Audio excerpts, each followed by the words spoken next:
Army lieutenant who becomes entranced with the lifestyle of the American Indian in the epic film Dances with Wolves. It's one of the new movies we'll be reviewing this week on Siskel and Ebert, along with a review of the new Disney animated feature, The Rescuers Down Under, their first one since The Little Mermaid.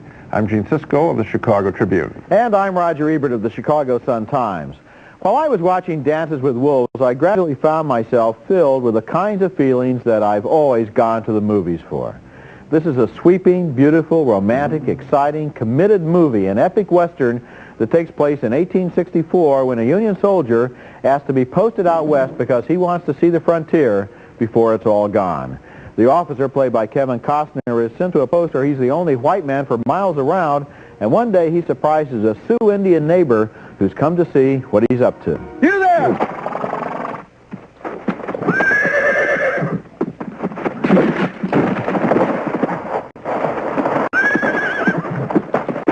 That's Graham Greene. A key performance in the movie is Kicking Bird, one of the leaders of the tribe. That first contact is followed by a more official meeting in which Kicking Bird brings another tribal leader, wind in his hair. The Indians try to make sense out of the soldiers' attempts to communicate. Wait, just a minute.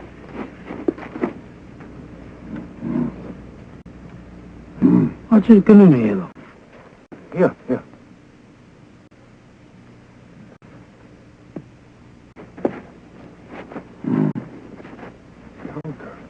That's Rodney Grant as wind in his hair, and his presence is one of the anchors of this movie.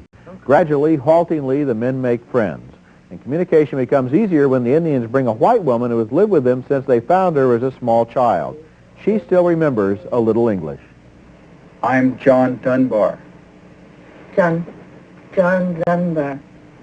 John Dunbar. Dances with Wolves is filled with wondrous outdoor adventure and photography like this buffalo hunt.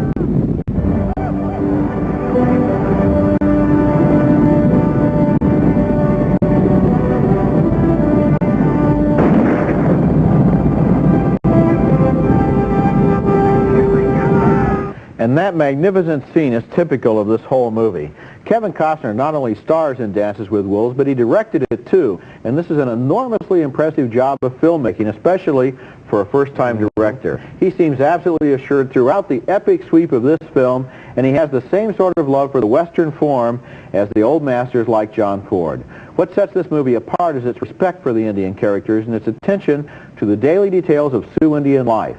Usually in traditional Westerns, the Indians are forced to speak some kind of dumb pidgin English like me heap big Injun chief or something. Here, it's the white men who feel the lack of language, and this is the first Western I can remember where the actual sounds of Indian speech are heard on the screen.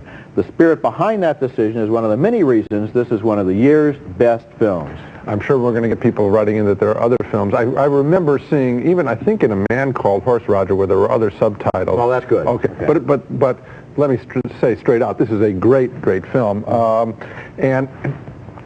We had been knocking music a couple of weeks ago with Quincy Jones, too much music. The score by John Barry there is really beautiful, and that should be mentioned. But I have to give credit to Kevin Costner. I thought the tribute, the connection you were going to make was very much like the same kind of love that he had for baseball, another American tradition, in Field of Dreams, is the effect for the West here, the whole horse culture, and for the American Indian. And there's a great shot, my favorite shot in the whole movie, is an odd one, I think.